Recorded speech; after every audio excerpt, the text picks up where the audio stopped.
Welcome to the session on institutional challenges for post-COVID recovery. And I'm really glad to have, glad to be with a set of distinguished panelists here from BIMSTEC region. And in this session, we'll be talking and we'll be discussing on the very institutional challenges and the political economy perspective of COVID-19 crisis, as well as how countries in this region, they are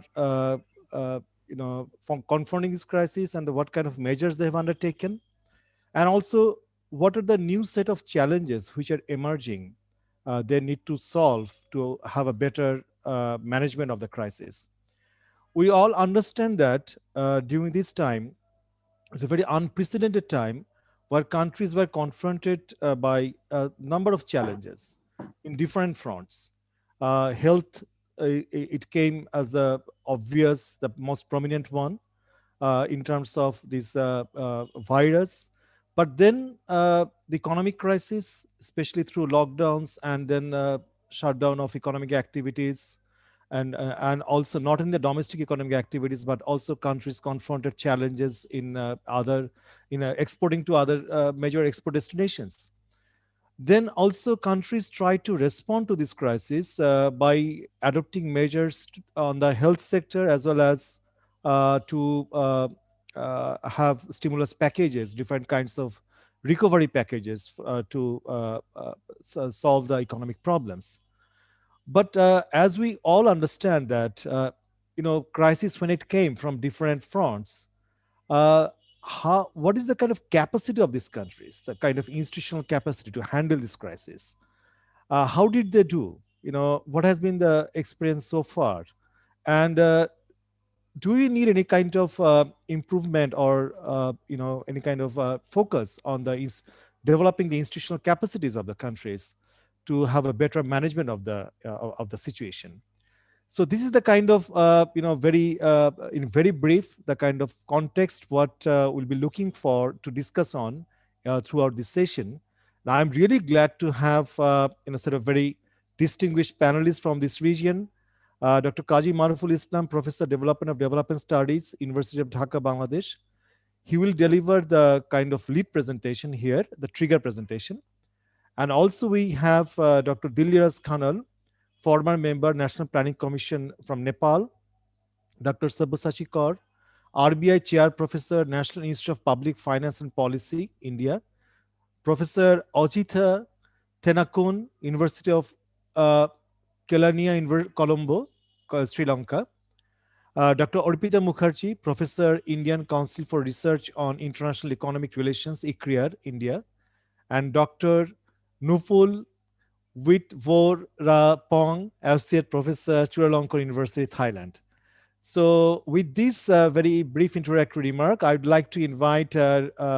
Kaji Maruful Islam to make his presentation. Dr. Kaji Maruful Islam, over to you. I have made you co-host so that you can share your presentation too.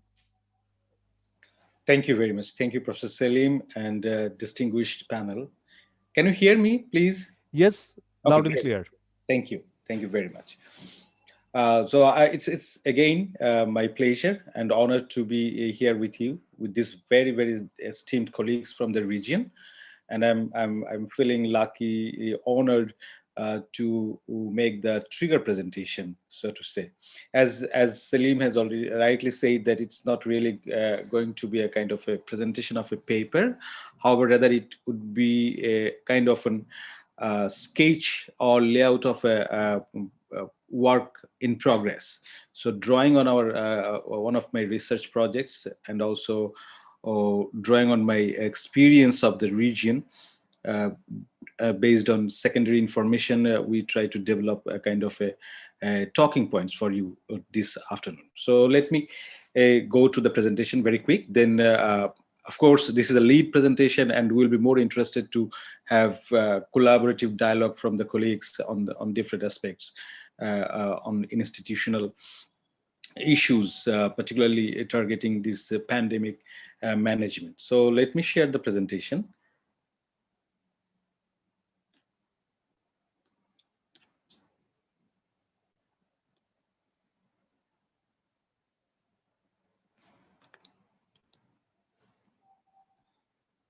Just a second.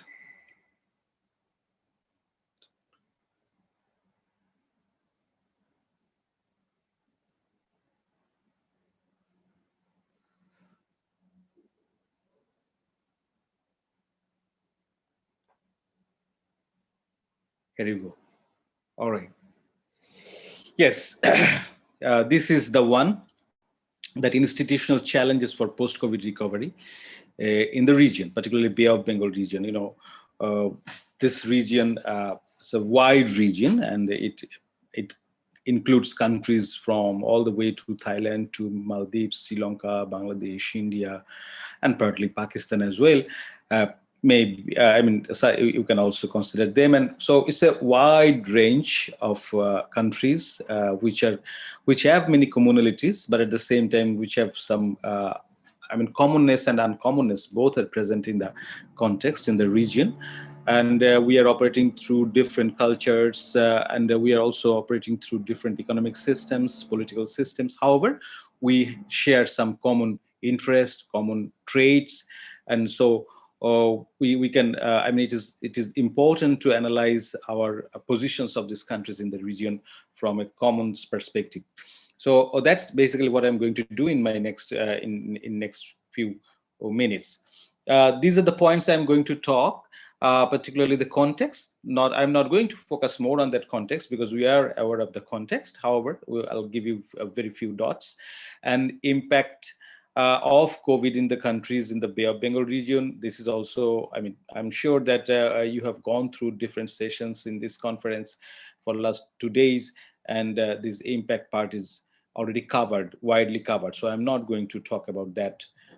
Major institutional challenges in the region, and also measures undertaken by countries in the region, and then what could be the further reform agenda from institutional perspective. So, as Selim has rightly said, and if I take the cue from his introductory remarks, that yes, pandemic is a reality, and we are almost a year with this living with this pandemic. So we know the detailed impacts of this pandemic on our lives, on our society, on our state agencies and institutions, and now we are trying to recover that pandemic through different initiatives. Uh, so you see that, but by the time this pandemic has disrupted the varying extents to regular functioning of the institutions such as parliaments and justice systems, and affected key functions of the and processes of the government, and also it undermined the effectiveness in government actions in many cases. And also the need to it basically prompted the need to respond quickly with the drastic measures, and also created risks for institutional processes and organizations. So in one hand you have got like the government and institutions to respond very quickly, but at the same time then you have to compromise with on other compliance standards, on other regulatory standards. So this dilemma has been one of the major issues in the countries, not only in the region, across the world, but we, since the institutional history and the capacity of institutions in that region is relatively, in many measures, is lower than many other countries. So the problems and the challenges were bigger comparing to other regions in the world. And beyond individual institutions, like, of course, there are many institutions, but beyond these individual institutions, the pandemic also has increasingly affected like the entire system, institutional systems, and the way the public institutions interact with people. For example, parliament, and the relationship parliament and the legislature and executive has been disrupted. At the same time, the relation between parliament and people has been disrupted. So the entire system of institutions has been disrupted, interrupted because of this pandemic. So we are going to talk about it a little more. And then, so with this context, with this overview that we are facing a huge challenge, our institutions are now thinking, rethinking and revisiting the way they deliver, the way they respond. And and within this context, basically what is important to have resilient institutions in terms of crisis, particularly in terms of in times of crisis, in relation to transparency, accountability, and participation at the national level key a key to, and that has been shown, that has been proved that it is important to have transparent, accountable, and participatory institutions to respond to this COVID. So with this backdrop, there were a couple of questions to answer, a couple of questions to talk in this session. As you see, like what have been the individual country experience, and what are the new set of challenges we are facing, and what should be the new reform things. So if we take these questions in the region, then let me uh, talk first the very context. So you see, as I said at the very beginning, that there are commonness and uncommonness in the region, among the countries in the region. Dr. And Kajimar, first of all, just to remind you that you have 5 more minutes. So, okay, I'll go very quick. I'll go very quick. Thank you. So, uh, but at the same time, like we have got constitutional regimes in most of the countries, and stable democracy. We have like variation of democracy, like a stable democracy like India, and then transitional democracy, and also we have got hybrid regimes, and also like economy. Regional economy is highly integrated with the global economy and export, and mostly focused on export. And however, they are on kind of a upward uh, development trajectory. But still, at the same time, in the region, there's inequalities there, and high poverty, unemployment, and huge presence of informal sector is there. And but the social, I mean, if you look at the society, then you find like patriarchy is very dominant, and patron-client relationship is there, and high caste dominance is also present. And within this, you have to consider the entire goal of the reform and the institutional landscape. So you see, if you want to identify there are some goals. Like number one is like, I mean, if you want to identify the goals of institutional reforms, then you have to think that in which phase you are in. So there are three phases in terms of pandemic management. There is recovery, reconstruction, and resilience. And you can think that we are in a sort of recovery phase. So if it is the case, then in this case, like the government is facing four challenges. Number one is the public health emergency, like to contain this infection, and also secondly that widespread food supply and continuing the livelihood, and adoption of a special measures and curbing legal provisions to address and maintain the public safety, functioning of state institutions such as judiciary and others, and also balancing the institutions are facing to balance between citizens rights and emergency responses, because in many cases emergency responses curb the citizens rights. So with this, with specifically within this region, we see the challenges like reduced transparency in public financial management, that has been the case, and increased corruption in public procurement, and deteriorated accountability of public officials, both elected and non-elected, and centralized decision making. Most of the things gone to the office of the chief executive, and then undermining parliament and other collective decision-making bodies, and undermining of central audit institutions, and deteriorated integrity, interagency coordination, and intersectoral coordination, and lack of monitoring of public funds, and also like freedom of expression, media has came under stricter control. So I mean, this we conducted a research. Basically, the research is still in ongoing. We haven't concluded, but with the very preliminary findings, drawing on the secondary information available on the public spaces like internet, we try to score. We try to come up with a kind of a sort of average scores for these countries: Bangladesh, India, Pakistan, Nepal, and Sri Lanka, and Afghanistan, with a panel of 10 experts. Basically, they subjectively gave some scores on that. So if I just a second, I want. Sorry.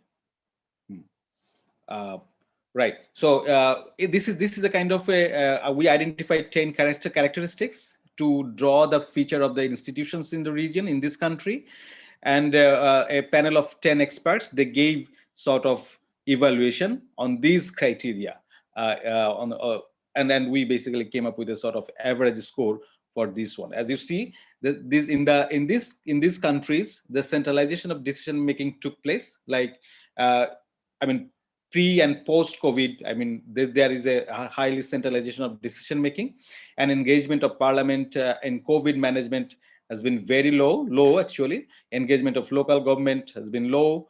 Transparency in public procurement has been very low. Accountability of senior public officials is low, and corruption control has been low. It was low even this. I mean, normally it was very low, but still even it gets lower. And involvement of audit institutions, for example, for Bangladesh case, Comptroller and Auditor General, their involvement has been very low. And measures to establish system of control and traceability of public funds, it's also low. And state agility and capacity to manage, that's like moderate. And collaboration between state and non-state actors has been very low in pandemic management during this recovery phase. So this is sort of situation for this particularly SARC region. Uh, and it is a subset of this greater Bay of Bengal region. So you can have an idea that how it's going on. Of course, we should recognize the limitation of the research, that it is based on secondary information available on the web, and also it is a kind of a uh, sort of like we try to uh, give this score I mean, based on opinions of the 10 experts on the of the region. So this is very initial findings, and we are reviewing it, and we are also trying to make it more objective with a broader data set available in the next few months. So with this note, we want to identify. We have identified like further reform agenda. Number one is like state capacity. We know that I mean we have seen that the state has been the main actor for this pandemic, and but still there requires lack of capacity. So there are we need like risk absorbable or risk incorporated civil service is important, so that they can analyze and they can take measures in advance for this civil service. So they need training. And technology, of course, technology has been playing a very big role in this whole uh, system, but still it is expensive, so it needs to be cheap, open, and accessible to all sections of the society. And legal reform, we need legal reform. Traditional state organs like judicial services, parliaments, they also need to adopt with this situation. For this, we need specific legal reforms. And systems for universal health coverage has been again popped up as the most important point in the region. And also like collaboration, extended collaboration between the state, civil society, and private sectors in quote unquote non-traditional areas. We need that as well. So these are the areas we thought like are important for bringing new institutional reform. So with this note, I want to thank you again for your kind patience hearing. And well, so thank you very much for your understanding, for your patience. And with that, we can go for further discussion. Selim, now it's over to you. thank you, Maruf bhai. Thank you. I think it was a thought-provoking presentation, and especially given the fact that you identified some of the areas where I think it is not only during the COVID time, but these kind of institutional challenges were there in most of the South Asian countries or the countries in the Bay of Bengal region, even before the COVID. Probably the question is whether the COVID aggravated the kind of institutional challenges, or it all, or whether or it brought a new set of challenges, or whether you or the kind of new perspective on the areas where you have mentioned in your presentation, whether so I think this is something what we are. Many thanks for this trigger presentation. I think this will actually definitely lead to some very good discussion by the panelists here. So may I now request Dr. Diliras Khanal. I know he has been working he is one of the leading economists from Nepal, and as well as he was the member of National Planning Commission. I know him for long, and he has a very good, clear perspective on Nepal's development and institutional challenges. So, Dr. Khanal, over to you. Thank you. And also, may I request to initial brief comment for between 6 and 7 minutes. Then, in the second round, I'll come back to each of you. Thank you, Dr. Salim. and distinguished panelists. First of all, thank you, Dr. Salim, for inviting me to share some of my views. Actually, Professor Islam has presented very exhaustively based on some evidence-based analysis, the kind of problems that these countries of this region that they faced, and the kind of perspective way forward he has already talked about, and he has presented. Grounded on what he has presented, I will rather focus on Nepal's experience, and then I will move on as per the questions that has been raised. It is true that at a time when and during the peak period of pandemic, the serious institutional challenges that Nepal faced, for instance, that was the weak institutional capacity, which were aggravated due to many factors. One, for instance, in the health sector and in many sectors, the institutions' fragility was apparent. At the same time, there were some exclusive nature that was true in case of fiscal institutions, that was true in case of monetary and financial institutions. And also there were some sort of structural deficiencies that were inherent, that were, perpetuating many sort of challenges at a time when the pandemic spread in Nepal. And particularly because of these reasons, the observing capacity of the institutions that was relatively poor. And still that is relatively poor, particularly that is true in case of the budgetary management, the expenditure management, that the kind of plans and the programs that are set and the actual implementation that is carried out, the observing capacity is always low.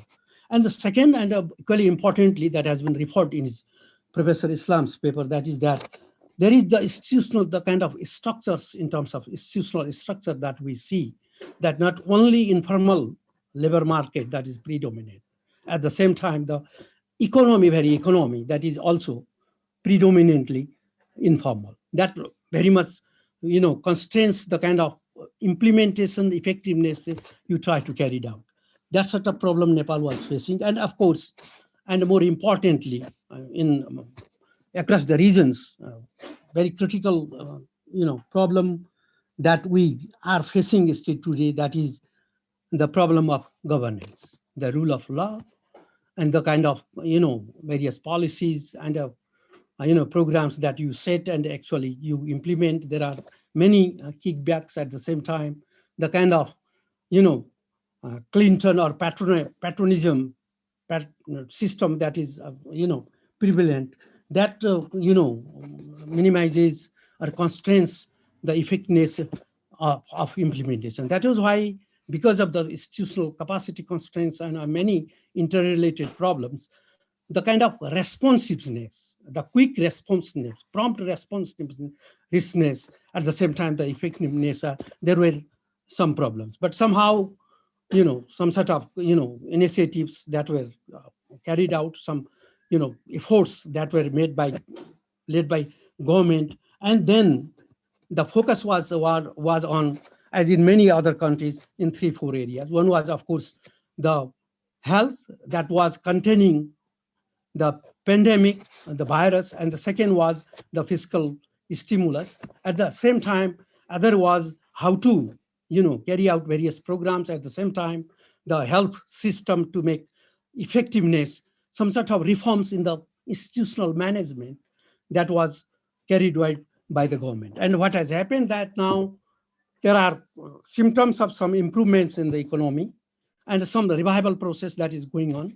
And unlike many international institutions that are forecasted, for instance, for this year, some indicate the negative growth, some indicate around 0.2 or 0.6% growth rate. But we see that at least 3 to 4% growth that will be achieved. Therefore, in terms of aggregate scenario, relatively the virus that has been contained, At the same time, there is a process of reviving the economy in terms of growth and the various, that is true in case of trade, investment, and other social and economic activities that are going on.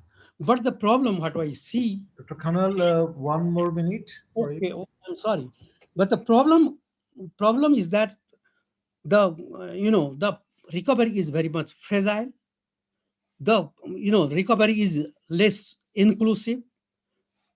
Because of that, the poverty is rising, the inequality is rising, the gender discrimination is rising, and more importantly, the working class, the poor, the informal workers, they are, and the other most of the vulnerable population that is still suffering. Therefore, how to make the the recovery process, for instance, more inclusive, resilience, that is the real challenge. Therefore, what we see that based on the experience, that the entire the kind of havoc or devastating impact that we observed or experienced through the pandemic and the kind of steps that were taken, what has happened that there is no much compatibility. That means the kind of overhauling or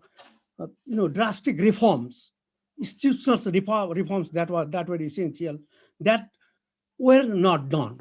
Some sort of piecemeal or some sort of business as usual approach that was followed. Therefore, what is needed is that there is a need of revisit in the fiscal and monetary stimulus with focus on the most affected. At the same time, major reforms in the governance institutions that is needed. And in terms of overall development direction, probably based on the experience, global as well as regional and the country experiences, that the focus would be on the welfare principle. On that basis, the compatibility between among the state institutions, market institutions, labor market institutions, that have to be some sort of compatibility based on or the grounded on welfare principles that have to be carried out. And immediately in the near term, probably of fiscal and monetary stimulus with focus on reviving the economy, still that is essential in order to ensure that the recovery is inclusive, ensure that the recovery is sustainable and resilience. These are the probably. Thank you, Dr. Khanal. May I then come back to you in the second round for your. Thank you. Thank you so much. I think you actually set the context and set the ground very nicely. And probably actually triggered a few questions in my mind, and I'll come back to you the second round with those questions. But I'll move to Dr. Sabyasachi Kaur. And Sabyasachi, I know that probably you'll be talking on a few other issues, but I had a particular question in my mind. You remember we worked on this deals environment, and especially you very nicely wrote and elaborately on how deals environment actually evolved in India. Probably I would appreciate in your intervention, small intervention, if you could highlight the fact that during this crisis time and when Indian government actually announced a huge stimulus package, whether you saw some kind of characteristics, change in the characteristics of the deals environment, what would be your, and I would appreciate other comments too. Over to you, Sabyasachi. Yeah, thank you, Salim.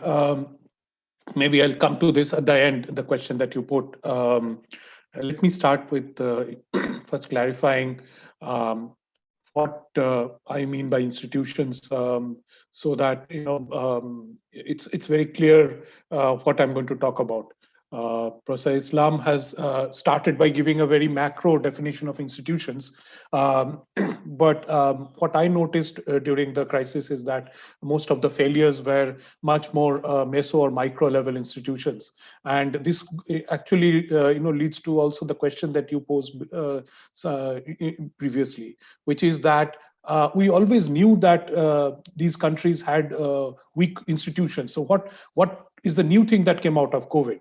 And what I'll try to show is that actually we have learned some new lessons. So the thing is, before I get into some actual examples, let me make a few points about what kind of institution I'm talking about. So there are broadly there are two kinds of institutions that are useful to think about. One are the state institutions. Somebody mentioned state capacity. So state institutions are those that describe the relationship between the government and citizens. So the citizens could be the businesses, and this goes back to your question about deals. So the state business relationship, whether it is based on deals or whether it is based on rules, or it could be the relationship between the government and ordinary citizens in terms of various welfare measures, etc. So this is one set of institutions that we need to think about. But we also need to think about another set of institutions, which are private institutions. And basically, private institutions are the way different agents in the private sector work with each other. So, for example, the best example probably would be, say, the banking sector. So in the banking sector is an institution that helps savers and investors come together. And basically, it is the part of the financial market. And so how these sectors work, how these institutions work, are also very critical for the overall working of the economy. And when you come to talking about institutional challenges, one has to understand the difference between policy challenges and institutional challenges. And these goes back to the previous speaker's point that take for example monetary policy. All countries in the world tried to take care of some of the initial problems of COVID by easing monetary policy. But some, the Western countries were far more successful than some of our developing countries, simply because the institutions that underpin the monetary channel does not work that well in some of our countries. So while you may have the best policies, unless you have institutions that are good enough, your policies will not work as well. So the institutional challenge is to make sure that your good policies also work. So that's the main institutional challenge that we have. So now let me get into the COVID thing. And apart from the very large number of institutional challenges that Professor Islam has already talked about, there are some specific institutional failures that came up specifically in the context of COVID. This actually answers your question, Salim, that what did we learn new? The thing is, we found that there were some institutions which were working, if not well, reasonably well in a non-crisis situation, but failed during the crisis situation. So moving forward, we have to keep in mind that these are not sufficient just because they work in normal times. I'll take two examples. The first one is a private sector institution. And basically, this is the labor market institutions that many of our developing countries are characterized with. Let me give you a little background. So we all had very rigid labor markets to start off with under very statist economic policies previously. And then we moved to certain amounts of liberalization in these markets. And one of the things that India adopted as a partial liberalization process was the process of labor contractors. So what happened is, instead of hiring and firing by firms, you would have these contractors who would, have these laborers, and firms would, basically, get into contracts with these contractors to get their laborers. So as soon as the lockdown started post-COVID, the biggest problem that both the employers and the workers found is that suddenly the contractors were absent. The contractors were, they got scared by the lockdown, etc., and they just left the laborers high and dry. And suddenly the laborers found they don't have a job anymore. So what it showed very clearly is that a labor market institution that we were depending on for pro-market kind of situations actually landed us in trouble in the situation, in the kind of crisis that COVID gave rise to. So this is a pure market institution that failed. I'll give another example, which is a state institution. And this is basically the institution of social safety nets. So as is well known, India has a system of social safety nets in terms of the NREGA program, the Mahatma Gandhi NREGA program. But when this social safety net institution was set up, nobody understood that a big crisis can come, which can be majorly urban in nature. And that's what the COVID crisis was. It was mainly an urban crisis and led to a lot of people losing their jobs, losing all their livelihoods. And there was no social safety net that could take care of this. So that was another kind of institutional failure that we had.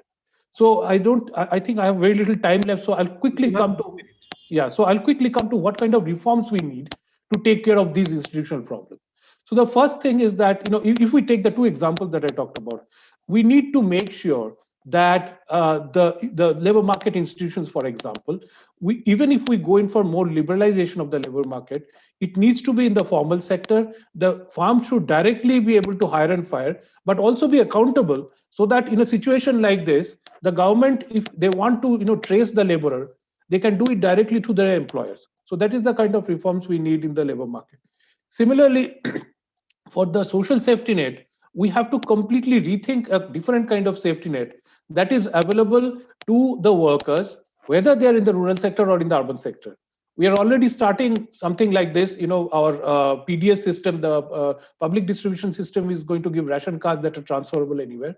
But I think together with ration, you also need money, direct money transfers, etc., to be transferable.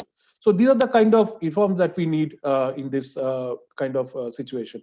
Selim, I'm sorry I didn't answer your question. Maybe I'll come back to it. No worries. Yes, actually, I'll get back to you in the second round, and probably we'll have a kind of more focused answer on that particular question. Thank you, Sabushachi. I think it was wonderful to begin with.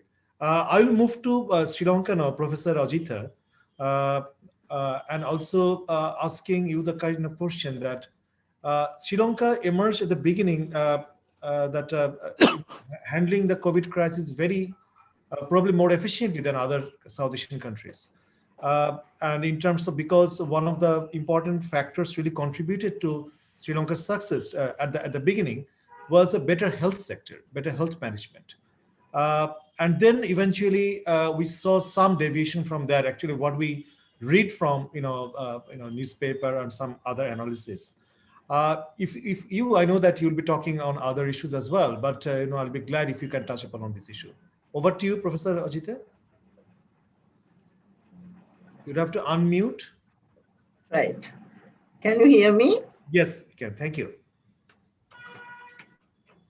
Good afternoon to all of you. First of all, I would like to take this opportunity to thank Dr.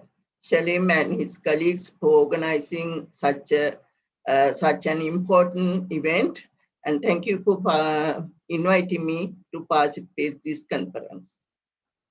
Well, among various institutional challenges, I would like to focus on institutional challenges related to regional cooperation and integration using Sri Lanka's experiences. Sri Lanka's strategy towards fostering regional integration has focused on strengthening trade with its neighboring countries in Asia. Currently, Sri Lanka engaged 3 bilateral free trade agreements, India, Pakistan, and Singapore. At the same time, Sri Lanka engaged 2 regional free trade agreements, namely SAPTA, South Asian Free Trade Agreement, and APTA, Asia Pacific Free Trade Agreement. Also, Sri Lanka completed several negotiation rounds with China, India, and Thailand for comprehensive free trade partnership agreement. So, in response to COVID-19 pandemic, mainly countries have to look inward and have acted alone.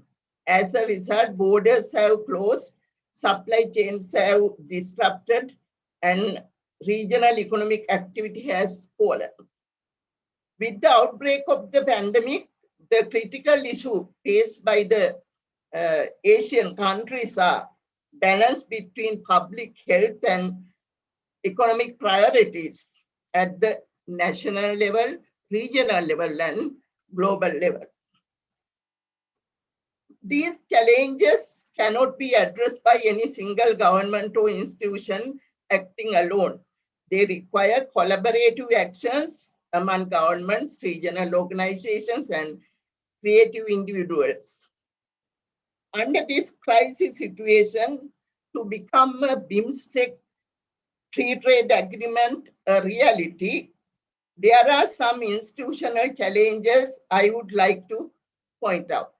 Number one is strong political will and leadership is very important in crisis situation. Political leadership need to facilitate high-level political decision making. So political leadership and good governance need to exercise efficient, accountable, impartial, and transparent public policy. Secondly, bureaucrat commitments are also important for implementing of laws and regulation of regional trade agreements. We need clear rules and efficient implementation mechanism.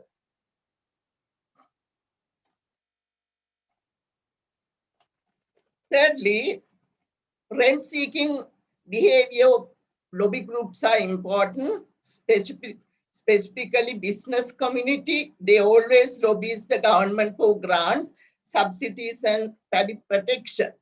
When they oppose the proposed FTA, any government has to take some kind of action to satisfy these lobby groups. Fourth one is weak institutional capacity. So lack of human and technical resources are main restriction for a FTA.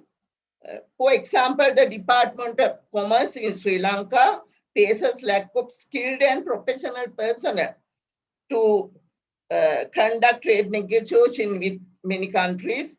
Sometimes they conduct multiple trade negotiations parallel with many countries. In those cases, they face lack of human and technical resources. The fifth one I would like to point out, the conflict of interest among various departments, institutions, and ministries. For example, in Sri Lanka, Department of Commerce may want to have efficient implement of FTA, but Ministry of Finance interests about revenue they can gain from the FTA. So there may be conflict of interest. We have to pay our attention of this kind of things. The last one, lack of information about the FTA to the local stakeholders. So sometimes local community, business or manufacturers, so they don't know how to get advantages of the proposed FTA. So institutional has to give solution to this issue to knowledgeable all stakeholders of the FTA, especially local community groups. Professor Ajita, you have 1 more minute at this stage. Right, I'm going to finish it.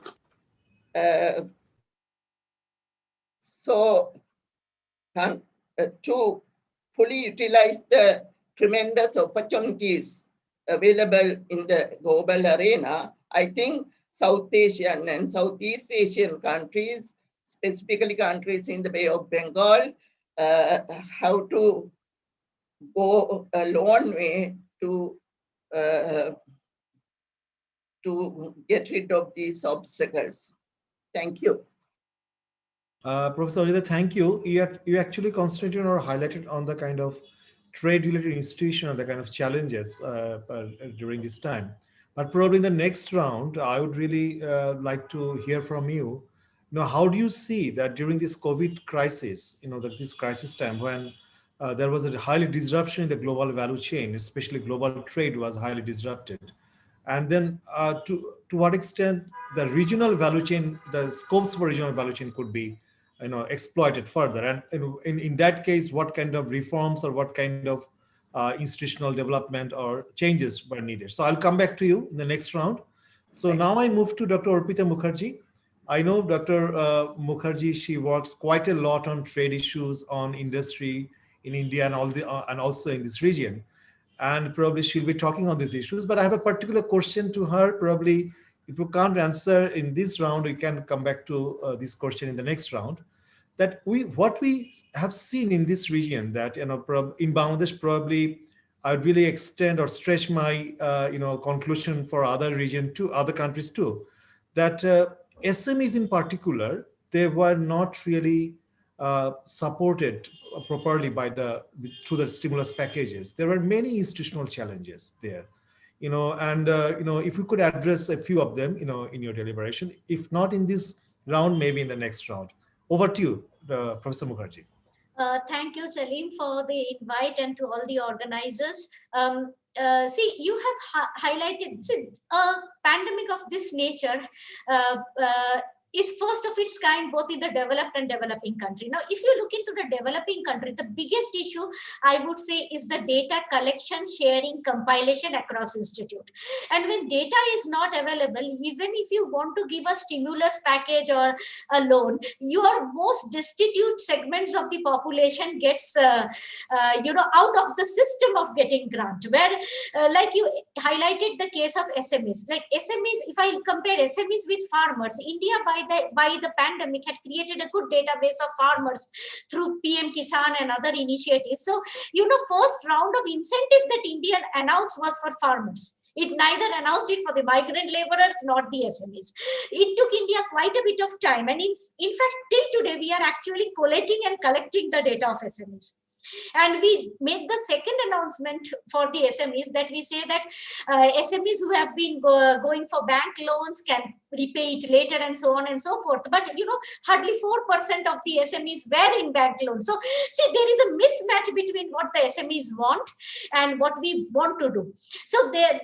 But the good news is, because of this pandemic, the government realized that it was not able to target certain groups, and it has then started collecting data on the SMEs. So first you need the information, because SMEs, if they are not going to bank, they are not registering. Then the government realized the second thing is, along with the banking sector, that there is no financial packages. You don't have financial packages catering to the groups most vulnerable, like youth, SMEs, and women. And in fact, in the Saudi presidency, it has been one of the themes this year. In Saudi Arabia is this theme, and every country had to provide their data. And we finally found that we do not have data, regular collection of data, and neither we have financial packages. So now, when the pandemic hit, you are talking about you are at a developing country stage, you are thinking about financial inclusions. And then the pandemic hit, and you're thinking about digital financial inclusion. So see, the pandemic takes you off the curve into another set of activities that an institution needs to do. Coming to this point, what India now needs to do is to build its trade institutions. Like, all institutions have to now go online. So finance have to go online into digital financial, into digital financing. SMEs recording has to be done. Last year, we announced a Nirvik scheme. We could not give it to anybody under the budget because we were not aligned. This year, probably, once this thing is, databases are created, the SMEs will benefit. Now, coming to what happens under a pandemic situation and what we don't have in this region, at least for India, I can say that we do have Disaster Management Act. We had disasters, like cyclone, but we don't have a Pandemic Management Act. A Pandemic Management Act looks into a development of a decision support system, what is called a decision support system, where the central government, the state government in a country like India, where health is actually a state subject, and where a person driven by this pandemic can be roaming around anywhere in the country, where you are tracking and tracing the pandemic, and the person and their individual and the hospitals and your village hospital facilities, all of that you need to bring into a platform. The Indian government had been trying to do that through an health recording system, and many of the countries like Bangladesh, Pakistan, and others in this region are also trying in their own way to develop a health system, which is a health recording system, which enables into a pandemic management system, which is driven by data.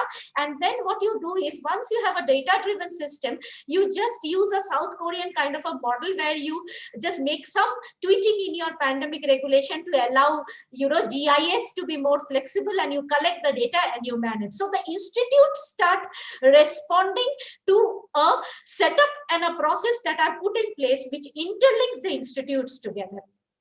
Again, in the case of India, the other thing that is coming today into the forefront with the pandemic is that we really do not have a food security issue.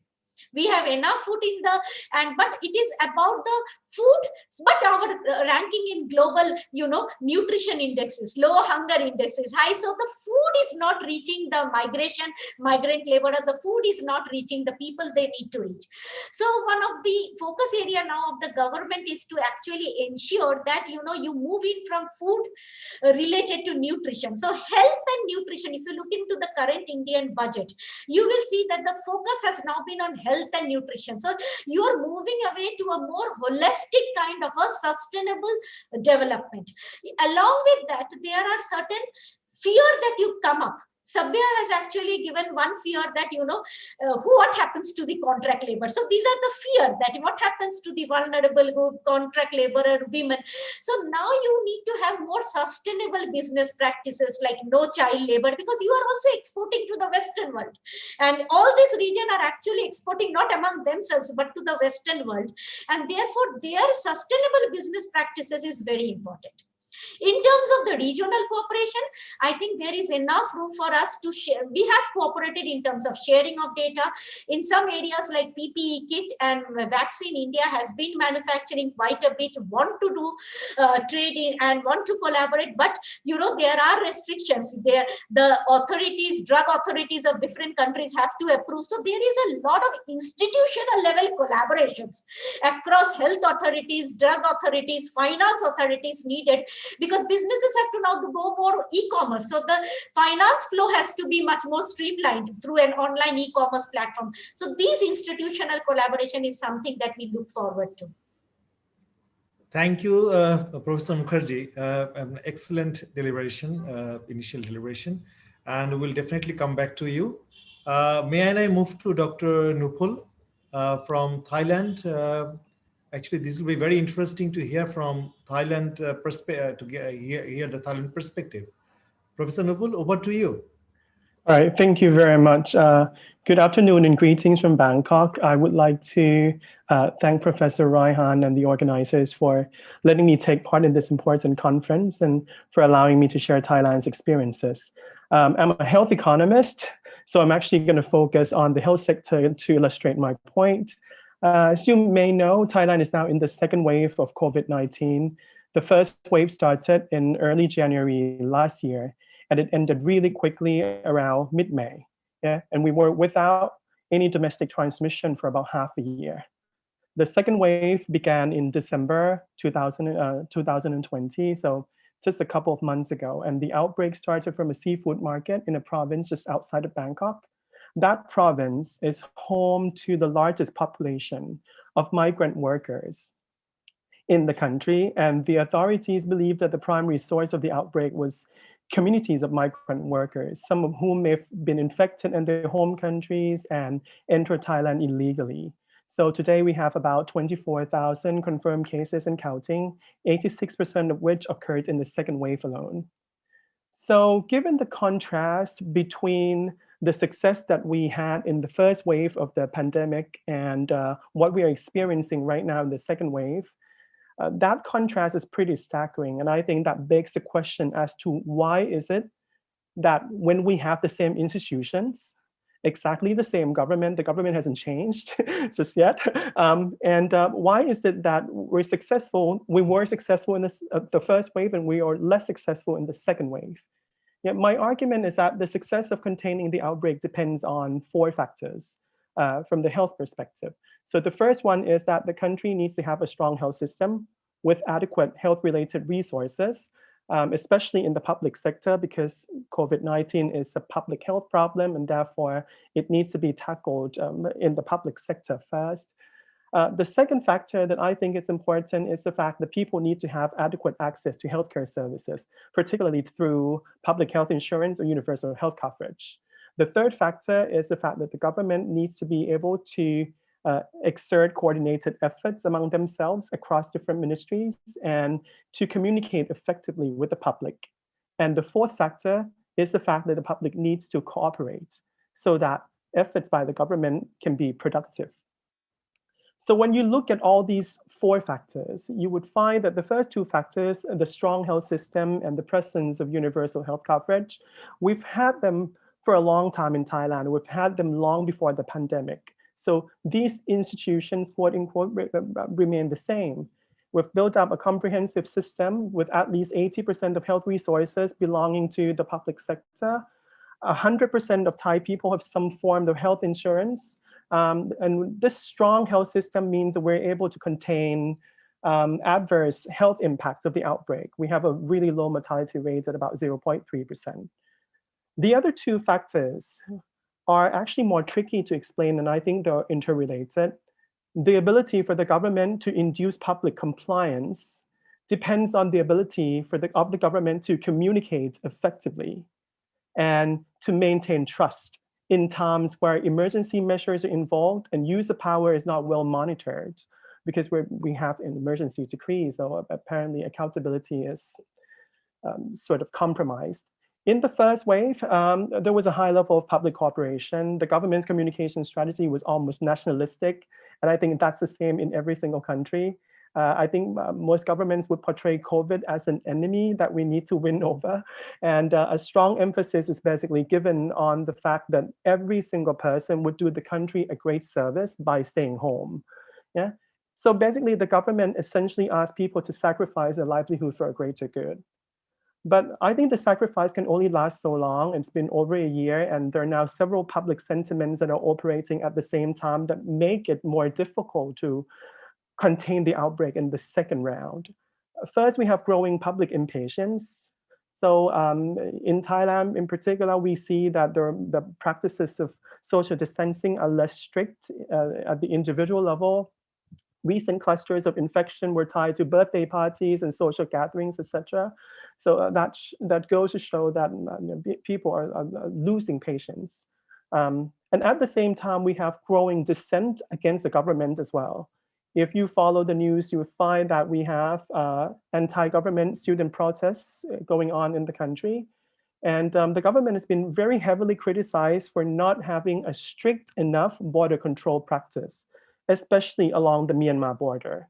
And the government has also shown signs of favoritism regarding certain COVID-related policies, favoring certain companies in the production of vaccines, etc.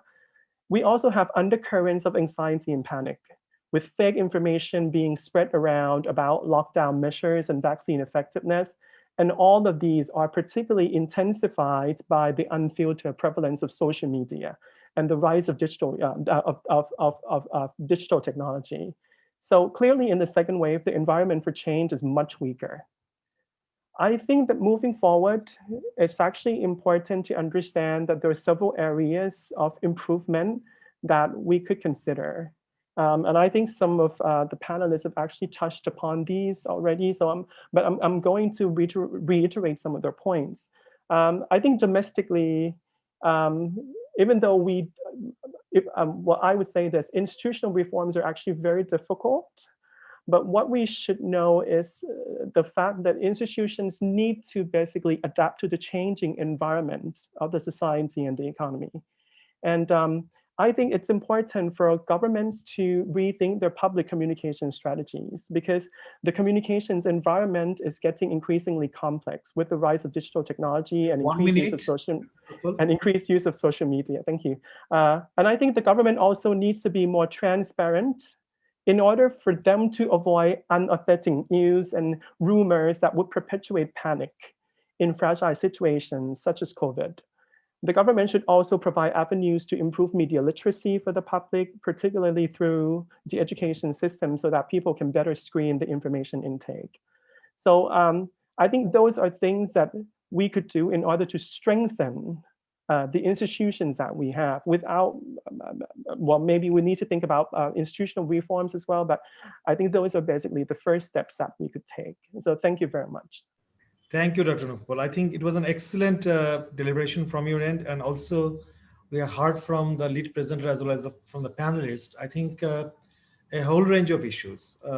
If we look at these issues, and when it from the institutional perspective, I think the issue is what kind of institutions we are talking about. There are political institutions and economic institutions. Probably, given the kind of sensitivity, we talked less on the political institutions.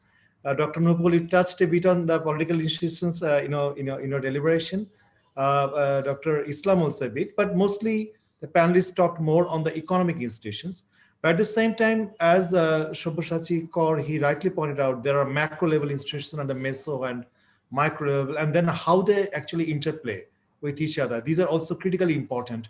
And what actually, how COVID made the difference, whether it made any difference, in terms of these interplays and interlinkages. I think this is something I know that when you talk about, when you have discussion on institution and political economy, if I give the panelists only 5 or 6 minutes, it's extremely difficult. It's completely injustice, doing injustice to them to share their views. But despite that, they did their best. So in the first round, I now request the participants, if anyone want to raise any question or any very brief comment within 1 or 1.5 minutes, please, let me know.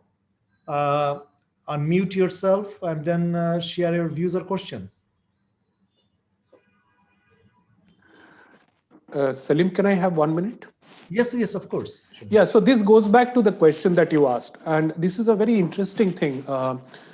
Somehow, in developing countries, there's this idea that crises are good times for reforms. And you will see that in India, but it is not only in India, a number of other countries. I think there are some in Indonesia as well. What the government has tried to do is to push some of the reforms that were otherwise difficult during this period, because politically, as you said, political institutions are sometimes weaker during a kind of pandemic, and that is when governments try to push these reforms. And this is related to the question that you asked about, the state business institutions in terms of deals versus rules. Bushachi, you can take a couple of minutes, 2 to 3 minutes. Yes, please elaborate on that. Yeah. So basically, the question that you asked is, and as we all know, in developing countries, state-business relationship is partially described by the rules or the laws of the country, but also largely by the deals that are struck between politicians and bureaucrats and business, entities. And you asked, what happened to that? Let me take a step back. In India, in fact, a surprising thing is happening for some time now, which is that to start off with, in India, you have some very big companies and businesses which are, they favor rules, and the rules are the best thing for them. They don't need deals. But then you have a whole plethora of smaller organizations, including the MSME that you talked about. Those are mostly run in terms of deals that are struck between local political elites and these firms. Now, one of the striking features of the Modi government has been that they have been trying to focus and strengthen the rules much more. And that is partly because of the experience that the UPA government had before, which led to deals being stigmatized as corruption. So the stress of this government has been to push for more rules. My straight question to you: do you think that during the crisis, India, in Indian context, it is becoming more and more rules based, or from deals to rules? Right, that's what I'm saying, that in fact the government has been trying to strengthen rules and in fact staying away from deals. And there are two implications of this. This has been accentuated by the crisis, but it would have happened anyway. The two implications are that on the one hand, we find that some very big firms, I don't need to take names, are doing spectacularly well, not only during the crisis, but also in terms of all the FDI, etc., that are flowing into those firms. But at the same time, smaller firms are doing badly. So what is happening is the rules framework is getting strengthened, whereas the large deals framework is getting weakened. And while we have, there's a talk of K-shaped recovery, that is not only true for individuals, but also for firms. So this leads to basically, more unequal inequality in the even in the business environment, which has both pros and cons. That it's too much to talk about in this thing, but I'll agree that it is becoming much more unequal. Thank you, Sabyasachi. I would actually invite at this stage Dr. Arpita Mukherjee.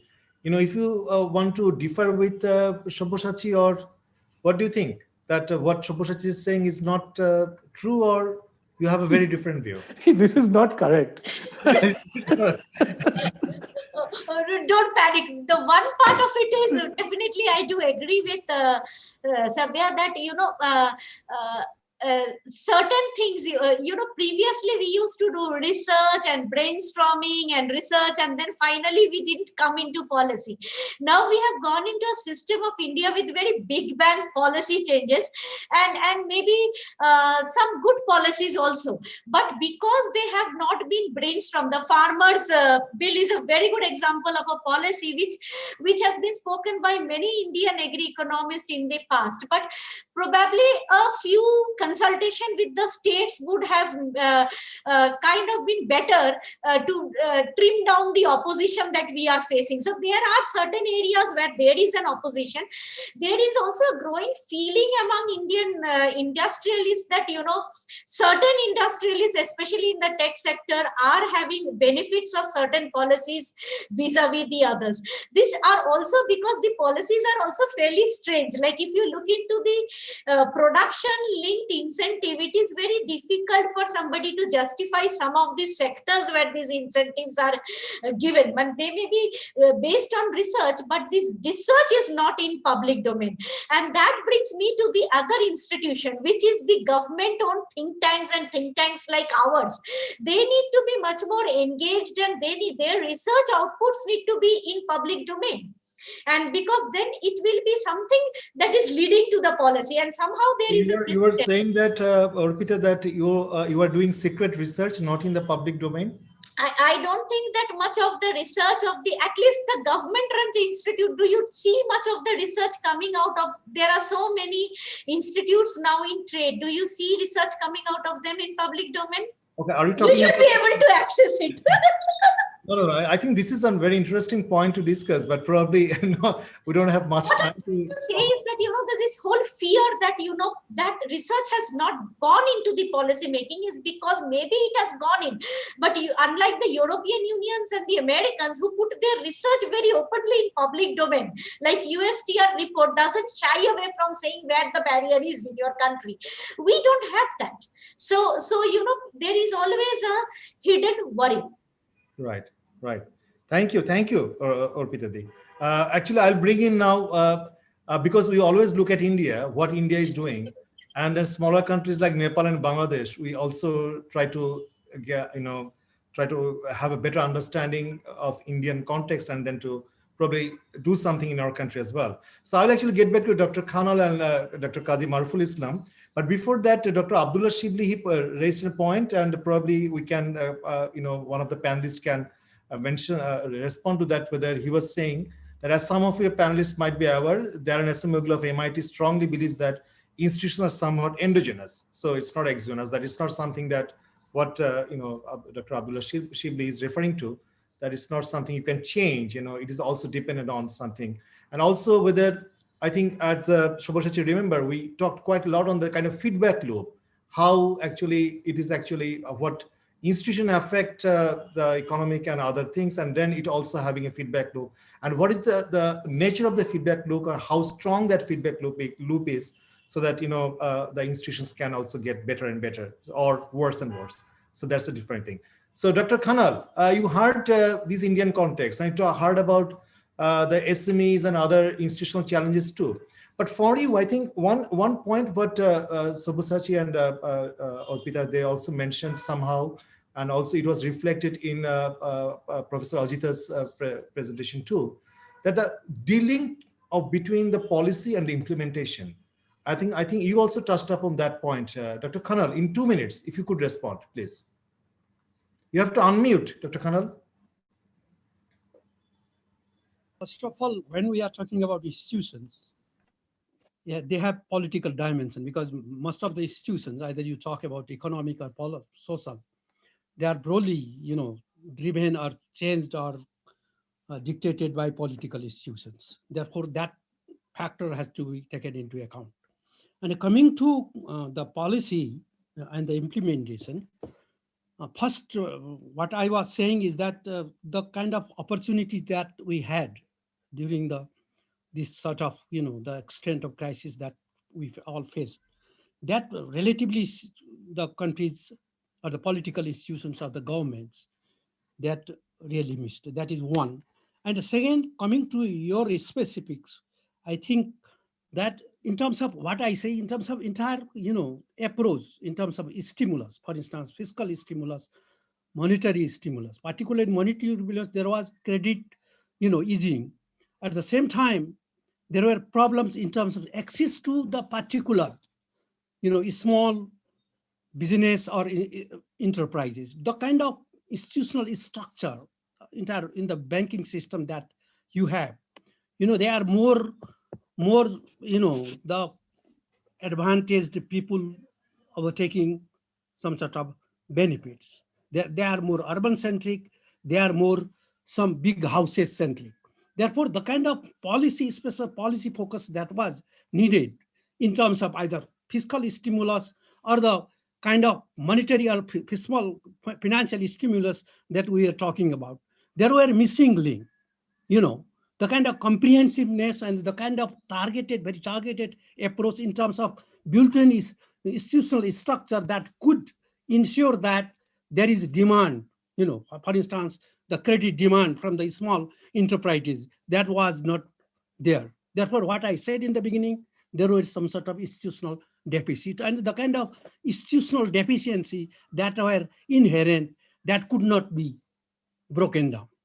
That was one part. Therefore, what I say in terms of policy as such also, there were some gaps, missings, the kind of problems or the crisis that we were facing. That is one. And coming to the implementation, that there were, the business as usual approach, that very much, prevented the kind of, reforms or the changes in terms of transparency, in terms of accountability, or the system, the outcome and the performance-based institutional mechanism or the system that was essential, that could not be, implemented. That led to some sort of, implementation, I should not say failure, right. No, but kind of, outcome or the impact or the effectiveness that we were assuming,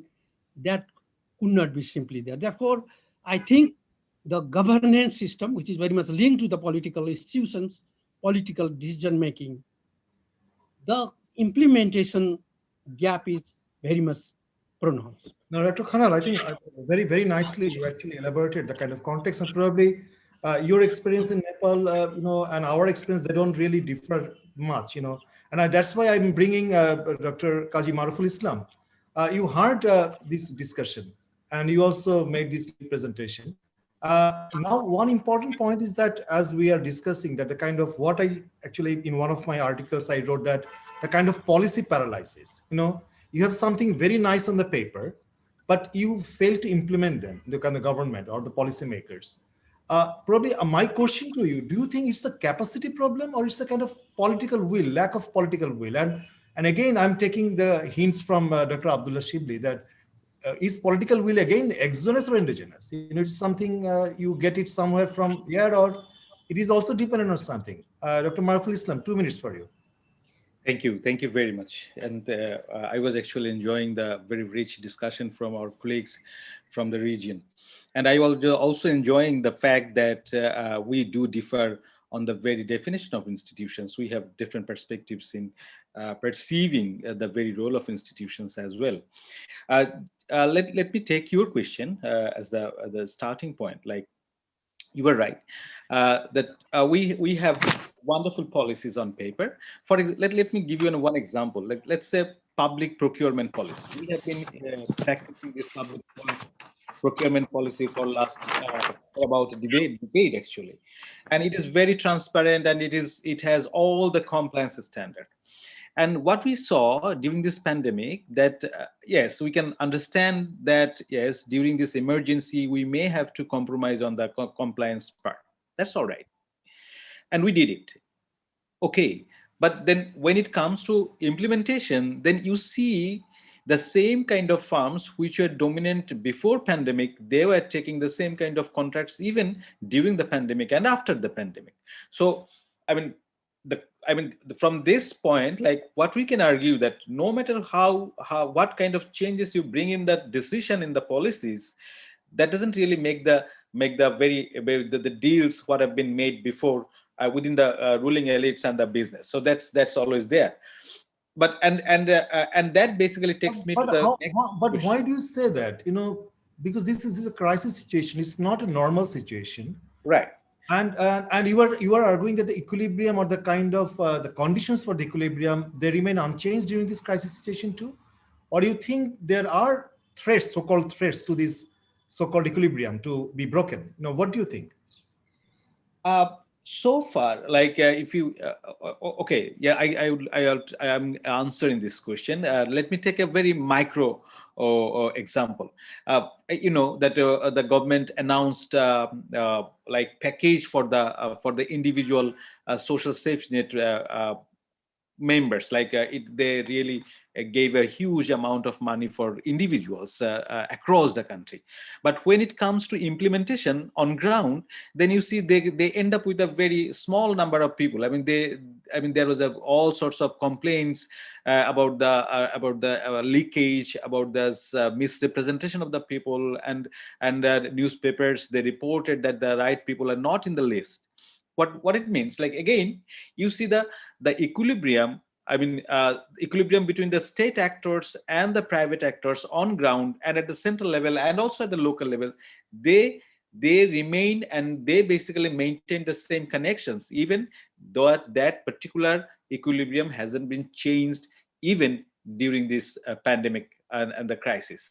So my argument is that, like, the nexus between this, and when the problem is that when the political regimes in place, and if they don't have to face kind of a possibility of changing in a regular intervention, then the power elites, the ruling elites, they basically cemented the relationship between the political elites and also the business elites. So the accountability, it's being deteriorated, and the elites, they don't have to answer to any of the constituency. If it is the case, then you don't really expect much changes in the equilibrium, no matter whether in a simple situation or in a very emergency situation. That's the case. Thank you, Dr. Maro. I think I will actually go straight to Sabyasachi, because I think he has a bit of different view, or a bit of or something he can add on. Also, after that, I'll go to Professor Ajitha to get her views on the regional valuation. Sabyasachi, do you agree with Dr. Maruful Islam? No, actually, in fact, I do. The thing is, can you hear me? Yeah. So the thing is that this relates to the point that somebody else had made about endogeneity. So institutions, including informal institutions like deals, rules, etc., actually are endogenous to the political reality that is underpinning it. And the thing that I see between India and Bangladesh is that there is a very drastic difference in the political reality between these two countries as it stands now. In India, because of the importance of the state elections, which happen every year, there are 2-3 elections. So even the central government is always kind of answerable in some sense. Every election becomes a referendum. Whereas in Bangladesh, I see that I've been reading some of your work and other work where the elites are perhaps kind of enjoying a situation where they're not having to be answerable that much. So you would expect the institutions also to be dependent on these different realities. So in India, it's more of a churning that's going on, whereas I think politically things are stable in Bangladesh in one sense, until the next revolution comes. Thank you, Shaboshaji. Thank you. I think some kind of, what you really elaborated towards the end, it was really interesting that when, the political institutions, they evolve and the way they respond to the kind of realities. I think this is something very interesting. And also probably whether economic institutions follow the kind of path what the political institutions they set up, and, how do they have some impact on the economic institutions as well. So this is something very fascinating, I think we need to observe. But one point really, it strikes me that, whether during even this crisis time, did we see any major change in the kind of equilibrium in terms of institutional setup in this region? Probably there's a major area for research in the coming days.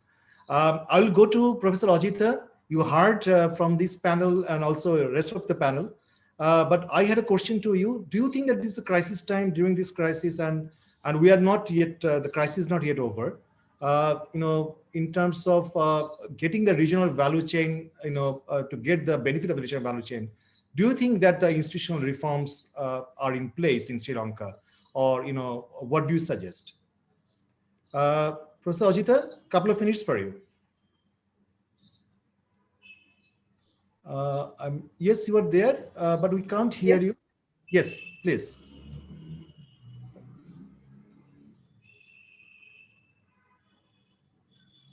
Yes, please, go on. Professor Ajitha. Yes, I'm here. Can you see me? Yes, we can see you. I asked the question whether, do you think there were kind of institutional reforms or policy reforms for Sri Lanka to get more integrated with the regional value chain in the context of South Asia or BIMSTEC region? In 1 or 1.5 minutes, if you can, please. Okay. Yes, well, at the pandemic time, Sri Lankan government internally set up emergency task force to supply various food and money for the vulnerable groups. At the same time, as you are aware, countries of the SAARC region, South Asian Association for Regional Cooperation, set up COVID-19 emergency fund, voluntarily contributed, it's worth $18.8 US to use any country of the SAARC region. So likewise, Sri Lanka using regional arrangements managed to supply food supply and healthcare and everything to local level successfully. And as you mentioned earlier, Sri Lanka is a good example for very successful healthcare service, because previous governments, all the governments in any parties, they spent more money for welfare purposes. That means free education and free healthcare. Therefore, we managed to reduce death toll 11 in the first round of COVID pandemic, and even the patients are reduced to very low levels. So I think in that respect, Sri Lanka is very much succeeded to get out of this crisis situation. Thank you. Thank you so much. I now move to Dr. Nupul. Thailand is actually cited as a kind of success case, in terms of health sector. What suggestions do you have for other Bay of Bengal countries? For countries like Bangladesh, in terms of this health sector development and the kind of institutional setup or the kind of arrangements in the health sector you mentioned in your first deliberation.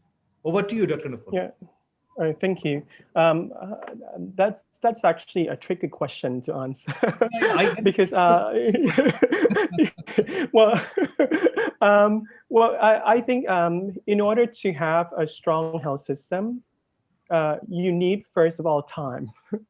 In Thailand, it took us from 1960 all the way to 2000 for us to have universal health coverage and to have a health system that's equitable enough to accommodate universal health coverage. I think it's important for countries to basically build up a stock of human resources in health and to build up a stock of physical capital as well.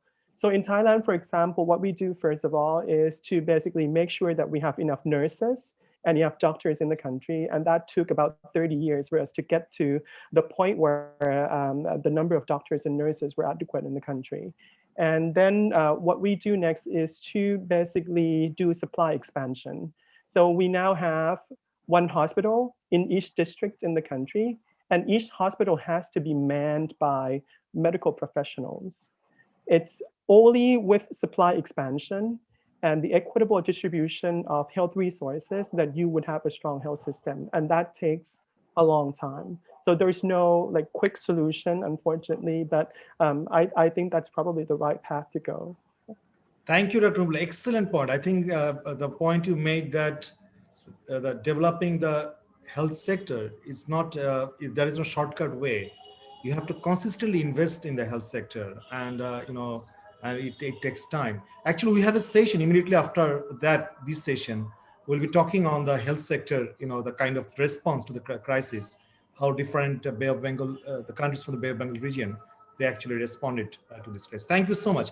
So I'm not going to summarize the discussion, but what I'm going to do, I'll give each panelist 1 minute for any final comments. I'll start with Dr. Kaji Maruful Islam. 1 minute maximum for any final comment. Thank you very much. I guess now, we should talk about like reform, like what we should do in next level. So as a political science student, I would insist that public representation needs to be engaged in serious decision making, even in pandemic management. So with that saying, I precisely referring that we need more and more engagement of the parliament in COVID or in any kind of pandemic management. So in order to do that, we need to conduct some micro level reforms. For example, we can allow the parliamentary standing committees to conduct online hearing of the respective ministries. So that's a very small reform that can bring representation of the people's voice in the decision making. Thank you. Thank you, Dr. Islam. I think Dr. Islam was talking about a very popular phrase, the kind of low-hanging fruit. Shobhushachi, I'll come back to 1 minute. Do you agree with that? Unmute yourself. Yeah, there's nothing to disagree there. So obviously I agree. Just one point, there's a question that came up, because you call this Bay of Bengal, I thought the question was good, that what can we do through collaboration? And I think, many of these new institutions that we need, parts of them are there in some of these countries. For example, India has a strength in digital space. Sri Lanka has a history of social welfare. Bangladesh is better in state-business relationship. And so I think institutional learning can also be, very based on these kinds of piecemeal knowledges coming together. So I think that would be a good idea. Thank you, Shobhushachi. Over to you, Dr. Khanal, for a minute intervention. What I think is that the kind of vulnerability that is, augmenting because of the pandemic, that simply indicates that unless you have, broader, very comprehensive institutional reforms, especially in the, for instance, in state institutions, labor market institutions, regulatory and market institutions as such, and then banking and financial institutions, and more importantly, the governing institutions, then the kind of, tendency that we are seeing, the exclusion, inequality, exclusion, and the kind of non-resilience type of recovery that we are seeing, it will be difficult to address. Therefore, institutional reform with specific, as I said, specific areas with focus on governing institutions, that will be in that, the role of the political institution, that will be key in that also, within the reforms in the political institutions also, that is essential. Thank you. Thank you, Dr. Khanal. Orpita Dev, over to you. I think as we come out of the crisis. I'm hoping that the vaccines will work, and we are all looking at V-shaped growth in this region. There is more collaboration. There is role for more collaboration in areas like healthcare, where we can look into each other's and have, we put in the standards and processes in place. The second is that much of the, in many countries, things have moved into digital, like clearances and processes, where, like, for example, in India, there are 5 export control bodies. Like, you can now trim them down into a single body and use digital. And the third thing is that the institution and reforms now have to be more data driven, and not ad hoc, but based on, now if we are putting in digital, we are getting a lot of data and we should be using it. Are these data credible, Urpitadi? In some cases, when, see, if there can be question on a credibility of the data, but at least you are collecting something. Like, for example, our Aroko Setu Act, you can question it at any which way, or the number of vaccines they are giving. But now we are at least recording, from zero we have reached somewhere. We can improve that data collection process, but at least we should begin somewhere. Thank you. Thank you so much. Professor Ajita, 1 minute intervention, final. You have to unmute yourself, Professor Ajita.